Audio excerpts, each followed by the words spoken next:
नमस्कार, मी सिद्धेश ताकवले आणि आपण पाहताय जय महाराष्ट्र बुलेटिन मध्ये आपल्या सगळ्यांचं स्वागत। या बुलेटिन मध्ये आपण घेणार आहोत आतापर्यंतच्या 3 महत्त्वाच्या बातम्यांचा आढावा सखोल विश्लेषणासोबत। बुलेटिनच्या सुरुवातीलाच बातमी आहे बंजारा समाजासंदर्भातली। अनुसूचित जमातीमध्ये बंजारांना समावेश करा अशी मागणी आता माजी मंत्री धनंजय मुंडेंनी मुख्यमंत्र्यांकडे केली आहे। पत्राद्वारे ही मागणी केलेली आहे। हैदराबाद गॅझेटनुसार बंजारा समाजाला आरक्षण द्या असंही मुंडेंनी सांगितलंय। तर दुसरी बातमी अशी आहे ती म्हणजे मराठा आरक्षणाच्या शासनादेशाविरोधातली। मराठा आरक्षणाच्या शासनादेशाविरोधामध्ये ओबीसी नेत्यांनी आता घेतलेल्या भूमिकेची 17 सप्टेंबर नंतर राज्यामध्ये अराजकता माजेल असा थेट इशारा जो आहे तो मंत्री छगन भुजबळांनी सरकारला दिलाय। तर यावर महायुतीतील नेत्यांनी सुद्धा भुजबळांनाच घरचा आहेर दिलाय। तिसरी बातमी आहे प्रभादेवीच्या पुलासंदर्भातली। प्रभादेवीचा वादग्रस्त पूल शुक्रवारी मध्यरात्रीपासून बंद करण्यात येणार आहे। शिवडी नावाशिवा पुलाच्या विस्तारीकरणासाठी हा निर्णय घेतला गेलेला आहे। त्यामुळे आता मध्य मुंबईमध्ये वाहतुकीमध्ये फेरबदल होणार असल्याच्या चर्चा आहेत। या 3 महत्त्वाच्या बातम्या आज आपण पाहणार आहोत। पहिली बातमी आहे ती म्हणजे माजी मंत्री धनंजय मुंडेंनी केलेल्या पत्रासंदर्भातली। दुसरी बातमी आहे छगन भुजबळांनी दिलेल्या इशारा संदर्भातली आणि तिसरी बातमी आहे मुंबईतल्या प्रभादेवी पुला संदर्भातली। या 3 बातम्यांचा आपण सखोल विश्लेषण आढावा घेणार आहोत। या 3 बातम्यांचा 17 सप्टेंबर नंतर अराजकता माजेल असं सुद्धा वक्तव्य जे आहे ते छगन भुजबळांनी केले।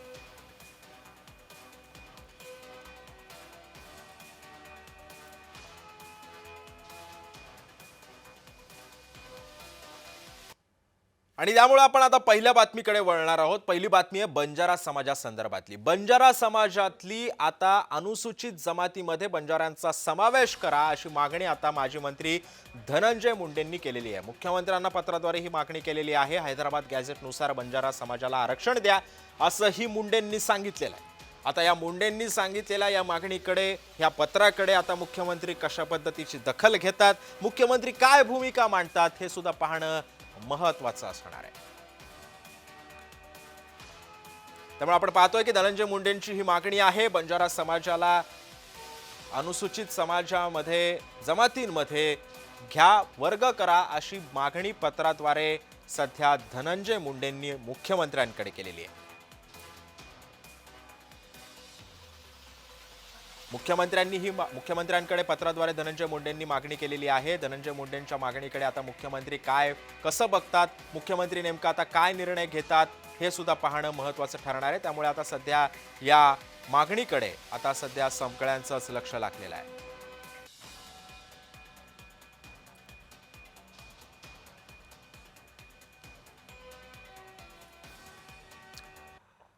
दरम्यान 17 सप्टेंबर नंतर राज्यामध्ये अराजकता माजेल। छगन भुजबळांनी आता सरकारला इशारा दिलाय। जात प्रमाणपत्र जातीला दिली जातात, समाजाला नाही असं भुजबळ म्हणतायत। देशांमध्ये लोकशाही आहे, जरांगेशाही नाही असं सुद्धा भुजबळांनी सांगायला विसरलेले नाहीयेत। नातेवाईक आणि नातेसंबंधांमध्ये खूप फरक असतो असं सुद्धा भुजबळ म्हणतायत। मराठा आरक्षणाचा जी.आर ओबीसींसाठी अडचणीचा ठरतोय असं सुद्धा छगन भुजबळ म्हणतायत।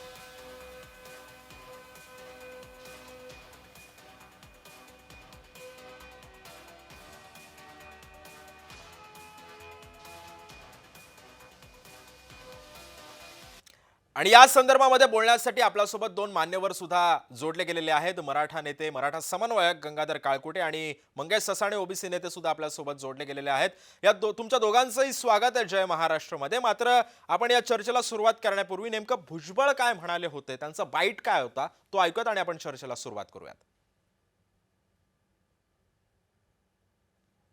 मूळ या शब्दाची कोणतीही स्पष्ट व्याख्या नाही, त्यामुळे गोंधळ वाढणार। केवळ शपथपत्राच्या आधारे जातीचा निर्णय घेणे हे भारतात कुठेही मान्य नाही। आरक्षणासारख्या संवैधानिक विषयावर अशा प्रक्रियेचा अवलंब करणे धोकादायक आहे आणि म्हणून त्या सगळ्याचा विचार करून 2/9/25चा निर्णय जो आहे त्याच्यातली संदिग्धता दूर करावी किंवा मागे घ्यावा, अन्यथा राज्यामध्ये तणाव आणि अराजकता निर्माण होण्याची शक्यता आहे। हे पत्र आम्ही काल त्यांना दिलेलं आहे। स्वतः जरांगेने सांगितलं मी स्वतः सगळं बरोबर करून घेतलेलं आहे, दुरुस्त करून घेतलेलं आहे.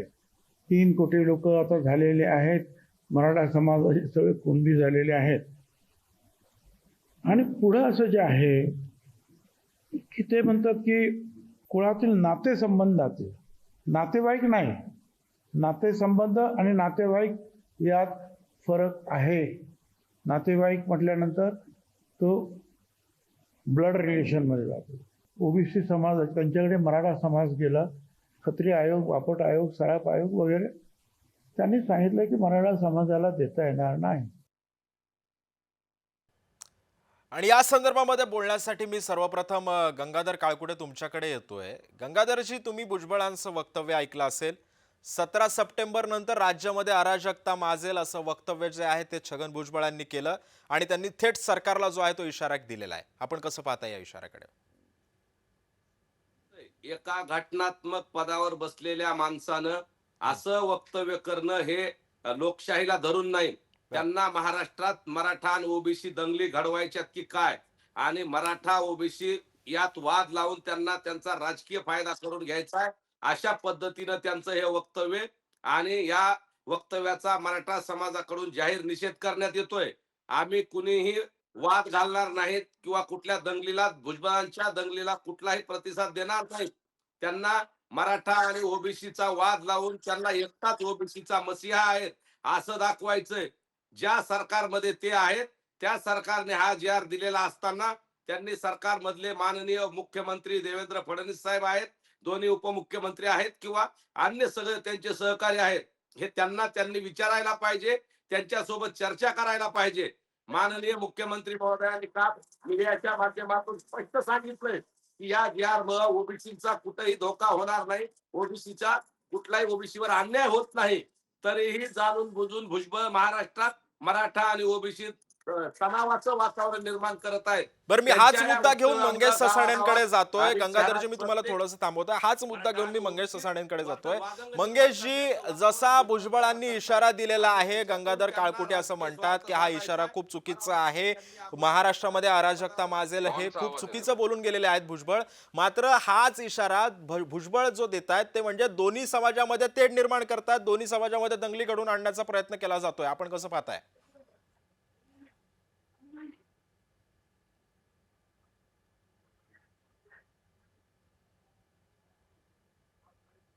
मंगेशजी, माझा आवाज येतोय आपल्यापर्यंत? कारवाई झाली पाहिजे. त्यांनी हे वक्तव्य केलंच कसं काय? पाठीमागचा आवाज येतोय खूप मला. बसून ते असं वक्तव्य करीत आहेत. गंगाधरजी, मी तुम्हाला थोडंसं थांबवतो. मी तुमच्याकडे येतोय, पण तत्पूर्वी मी तुमच्या याच विधानाला घेऊन मी मंगेश ससाण्यांकडे जातोय. मंगेशजी, तुम्ही गंगाधर काळकुटेंचं म्हणणं आता काही वेळापूर्वी ऐकलं असेल. त्यांचं असं म्हणणं आहे, जो भुजबळांनी इशारा दिलेला आहे सरकारला, तो इशारा असा आहे की 17 तारखेनंतर महाराष्ट्रामध्ये अराजकता माजेल. या सगळ्या आरक्षणाचा जो काही मुद्दा आहे तो धरून छगन भुजबळ आता दोन समाजामध्ये तेढ निर्माण करतायत, दंगले घडवून आणण्याचा प्रयत्न करतात. आपण कसं पाहताय काळकुटेंच्या या वक्तव्याकडे? नाही, आता काळकुटेंना दोन समाजात तेढ, मग 2 वर्षापासून जे वेगळं 10% एससीबीसी दिलंय ते आम्हाला नकोय, ईडब्ल्यूएस आरक्षण आहे ते आम्हाला नकोय. आणि मग ज्या वेळेस हा ओबीसीचा जर समजा कुठं काय घात होतंय, त्यावेळेस जर भुजबळ साहेब जर ओबीसीची भूमिका घेत असेल तर ते दोन समाजात तेढ निर्माण करतात, मुंबई जाम करतात, जजच्या गाड्या अडवतात, तिथं त्या ट्रॅफिक अडवतात. त्यावेळेस समाजात तेढ नसती. तुम्ही काल बघितलं, काल कसलं मोठं अभंग म्हणत होते मनोज जरांगे, काय काय शब्दात बोलत होते, मुख्यमंत्र्यांना शिव्या देत होते. तुम्ही वड्या नाल्यातली पैदास आहे वंजारी समाजाला बोलत होते, मुख्यमंत्र्यांची जात काढत होते. त्यावेळेस तेढ नसती. आणि हे जे सांगतात ते की हा सरकारचा निर्णय, हा सरकारचा नाही निर्णय, त्या उपसमितीचा निर्णय. आणि ते पण का, तर त्या जरांगेंचं आंदोलन थोपवायचं होतं, त्यांना परत पाठवायचं होतं, त्यासाठी केलेला. तुम्ही का उत्तर देत नाहीये मग सरकारमधल्या सर्वांनी की कॅबिनेटमध्ये हा जो ड्राफ्ट आहे तो ड्राफ्ट ठेवला होता का चर्चेसाठी? तुम्ही ओबीसीचे अभ्यासक असतील, ओबीसीची उपसमिती का 4 दिवसानंतर केली? आणि सर्वात महत्वाचं म्हणजे असा जी आर काढला जातोय की ज्या जे आरच्या द्वारे जर तुम्ही बर्डन ऑफ प्रूफ ऍप्लिकंट वर असतं, मला दाखला काढायचा आहे, मी प्रतिज्ञापत्र देतो, माझे वडील माझे आजोबा हे कुणबी होते म्हणून, याच्यामध्ये कोण नाते संबंधातील व्यक्ती, कुळातील व्यक्ती कोणतरी धरून आणायचा आणि तो म्हणणार हा जो अर्जदार आहे हा याच्या मी नाते संबंधातील आहे, याच्या कुळातील आहे, ते कुळ कोण तपासणार? जे माधुरी पाटील मध्ये जे नियम घालून दिलेले आहेत 2012चा जो रूल आहे त्याच्यामध्ये जे व्हिजिलन्स कमिटी आहे, कास्प्रोटी कमिटी आहे, याचा हेड कोण असणार? क्लास 1 ऑफिसर असणार आहे, बर. कलेक्टर असणार आहे, तहसीलदार असणार आहे. तुम्ही तलाठ्याकडे ते काम देता, ग्रामसेवकाकडे देता. आधीच ह्या कुणबी दाखल्याने ओबीसीचं आरक्षण निम्म्याच्या वर संपलेलं आहे. आता तर तुम्ही डायरेक्ट ससाणेजी तुम्ही म्हणता की ओबीसीचं आरक्षण या सगळ्या कुणबींमुळेच आता निम्मा अर्ध संपलेलं आहे. गंगाधरजी तुम्ही कसं पाहताय? कारण आता ससाण्यांनी थेट आरोप केलेला आहे. बोला बोला बोला. मला यांना आमचं 1994ला आमच्या वाट्याचं आरक्षण सुद्धा यांना दिलेलं आहे आणि त्यावेळेस माळे असतील किंवा तेली असतील किंवा धनगर समाजाला वेगळा उपप्रवर्ग केला त्यावेळेस हे GRच काढलेला आहे. त्यावेळेस आमच्या हरकती नाही विचारात घेतल्या, त्यावेळेस मराठ्यांनी नाही विरोध केला. आम्ही यांच्या आतापर्यंतच्या कुठल्या आंदोलनाला ओबीसीच्या विरोध केला नाही. आम्ही ओबीसीच्या काही मिळत असेल तर कधीच त्यांना देऊ नका म्हटलं नाही. परंतु हे ससाणे असतील किंवा अन्य सगळे त्यांचे ओबीसी नेते मिळू नये म्हणून हे प्रयत्न करतात. यांना फक्त ओबीसीचे नेते व्हायचे आणि ओबीसीच्या या 2-3 मोठ्या तुम्हाला पण नेतेच व्हायचंय, तुम्हाला पण नेतेच व्हायचंय. समाजाचा फायदा नुकसान तुम्ही बघत नाही.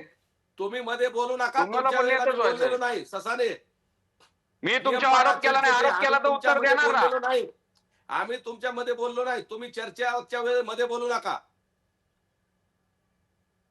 सर. त्यांना सांगा मध्ये बोलू नका म्हणून. काळकुडे बोला, तुम्ही बोला, तुमचा मुद्दा पहिला पूर्ण करा. मी त्यांच्या वेळेस बोलत नाही, त्यांनी मध्ये बोलू नाही.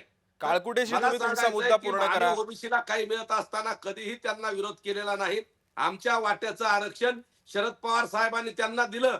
1994ला GR काढून दिलं.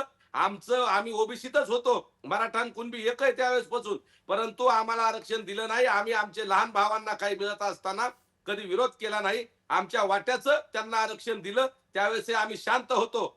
परंतु आता आमचे लोक जागृत झाले. आमच्या हक्काचं आरक्षण आम्हाला ज्यावेळेस कळालं की पवार साहेबांनी या लोकांना वाटून टाकलंय त्यावेळेस आम्ही आमचं जे हक्काचं आहे ते मागायचा प्रयत्न केला, मिळवायचा प्रयत्न केला.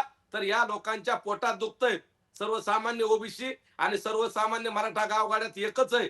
परंतु हे ओबीसीचे नेते जाणून बुजून काही ओबीसीचा मसीहा असल्यासारखं कारण दाखवण्यासाठी भुजबळ असतील, ससाने असतील, हे जाणून बुजून मराठ्याला विरोध करतायत.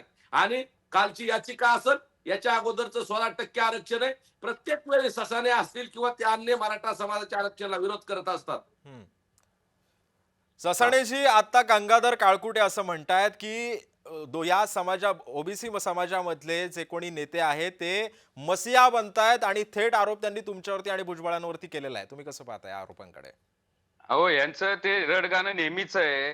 तुम्ही स्वतः एखाद्याने नेतृत्व करत असाल, आम्हाला म्हणताय मसीहा बनता, तुम्ही काय बनताय? अहो, मसीहा बना ना, पण फायदा मिळून द्या ना समाजाला. कालचा MPSCचा तुम्ही जर आता निकाल पाहिला असेल तर त्याच्यामध्ये ओबीसीचा आणि एससीबीसीचा कट ऑफ बघा आणि ईडब्ल्यूचा कट ऑफ बघा.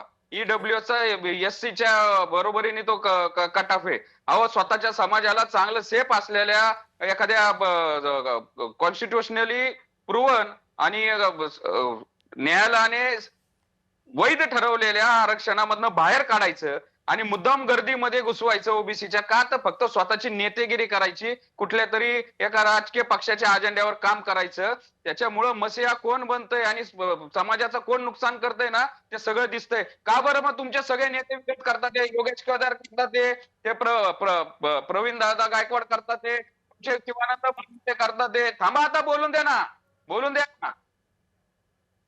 बोला ससाणेजी, तुमचा मुद्दा पूर्ण करा. तेच मी म्हणतोय. आणि जे सांगतात ते आमच्या वाट्याचं खाल्ला. अहो, शरद पवार असू, कोणी असू, पंतप्रधान असू, हे सगळं संविधानिक आहे. 9 जजच्या बेंचने दिलं होतं. मग 92ला निकाल आल्यानंतर मग 92च्या मंडळच्या लिस्टमध्ये, महाराष्ट्राच्या लिस्टमध्ये का नव्हता? काहीतरी उगीच आपलं काहीतरी एखादा गाव खेड्यागत कुठल्या ग्रामपंचायतीच्या भाषणात बोलायचं, आमचं खाल्लं ना, आमचं वाटलं. अहो, वाटलं ना. खरंय ससाण्याची, काळकुटेशी, आता या सगळ्या पार्श्वभूमीवरती आता नेमकं काय मुख्यमंत्री शेवटी आता मुख्यमंत्रीच या संदर्भातला निर्णय घेणार आहेत. त्यामुळे मुख्यमंत्री आता धनंजय मुंडेंच्या या सगळ्या मागणीकडे नेमकं आता कसं पाहतात आणि या सगळ्या पार्श्वभूमीवरती सध्या भुजबळांच्या या सगळ्या वक्तव्यावरती नेमका काय पुढे राजकीय रंग याला दिला जातो का, हे सुद्धा पाहणं महत्वाचं ठरणार आहे. आपल्या दोघांचे सुद्धा आभार. मात्र एक मोठी बातमी सुद्धा एक समोर आलेली आहे, ती म्हणजे अशी की हैदराबाद गॅझेटियर नुसार मराठ्यांना नोंदी तपासून कुणबी या सगळ्या प्रमाणपत्र द्या या आशयाचा आता सरकारकडून एक जी आर काढण्यात आलाय. या जी आरला ओबीसी समाजाकडून मात्र आता तीव्र विरोध करण्यात आलेला आहे. जय महाराष्ट्राच्या एन्काउंटर कार्यक्रमामध्ये ओबीसी नेते लक्ष्मण हाकेंनी या जी आर वरती सरकारवरती एक सडकून टीका केलेली होती. पाहूयात हाके नेमकं काय म्हणाले होते. जी आर निघालेला आहे. Yes. तुम्ही फार आक्रमक हो, आहात हो. त्या जी आर बद्दल. कुठल्या अशा बाबी आहेत ज्यांच्यावर तुमचा प्रामुख्याने आक्षेप आहे? तुम्ही जी आर घेऊनच खरं आलेले तर हा आहात. जी आर काढण्याचा मुळात शासनाला हा अधिकारच नाही. कारण हा अधिकार इंद्रसाहनी जजमेंटमध्ये 92-93मध्ये हा जी आर त्या त्या स्टेट बॅकवर्ड कमिशनला आहे आणि किंवा सेंट्रल बॅकवर्ड कमिशनला आहे, जो स्वायत्त आहे, जो संविधानिक आहे, ज्याला क्वासी ज्युडिशरी त्याचं स्वरूप आहे किंवा त्या आयोगाला संविधानात्मक दर्जा आहे. स्टेट बॅकवर्ड कमिशन आयोगाला मुंबई हायकोर्टाचे दिवाणी अधिकार आहेत. मग असं त्याचं स्वरूप आहे. कुठल्याही शासनाला, कुठल्याही समितीला अशा पद्धतीचं एक्सक्ल्युजन अथवा इन्क्ल्युजन करता येत नाही. आणि मुळात या जी आरच्या प्रस्तावनेची शेवटची ओळ मी तुम्हाला वाचून दाखवतो. या ओळीवरती आमचं ऑब्जेक्शन आहे, मी वेळोवेळी मांडत आलो आहे की मराठा समाजास जात प्रमाणपत्र मिळण्याच्या प्रक्रियेत अधिक सुलभता यावी याकरिता शासन खालीलप्रमाणे निर्णय घेत आहे. म्हणजे तुम्ही सर्वोच्च न्यायालयाच्या निर्णयाचं काय करता आहे, उल्लंघन करत आहेत.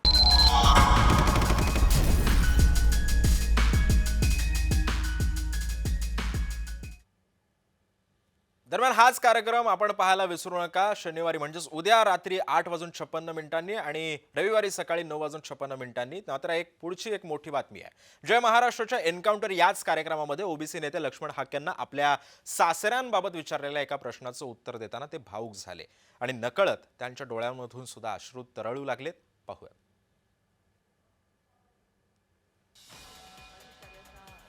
घेणार असं डिक्लेअर केलं. तुमचे सासरे भारी अस्वस्थ झाले होते त्या काळात. नेमकं काय असं काय तुम्ही झालं, तंबी दिली होती? नाही तंबी घरी? म्हणजे असं झालं होतं. त्याच कालावधीमध्ये मी माझ्या मिसेसला म्हणलं की तू नोकरी करते तर मला थोडंसं फ्रीडम दे आणि मला काहीतरी वेगळं करायचं आहे. या केसमध्ये मग सासऱ्यांपर्यंत ही गोष्ट पोचली. मग ते सासरे माझं ज्यांनी लग्न ठरवलं होतं त्यांच्यापर्यंत मला घेऊन गेले आणि म्हणाले हा मुलगा आता काही काम करत नाही आणि तुम्ही आम्हाला फसवलं.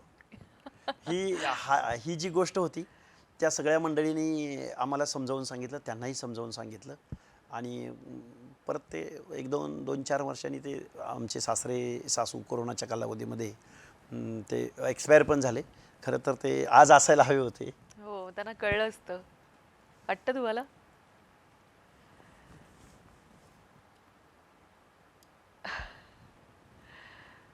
म्हणजे खरं तर सासऱ्यांच्या नावानं भावूक होताय तुम्ही. लक्ष्मण हाके हा म्हणजे यू आर लाईक अ फौलाद असं तुमच्याबद्दल म्हटलं जातं. पण आज त्या फौलादाच्याही डोळ्यात पाणी तरंगताना आम्हाला पाहायला मिळतंय.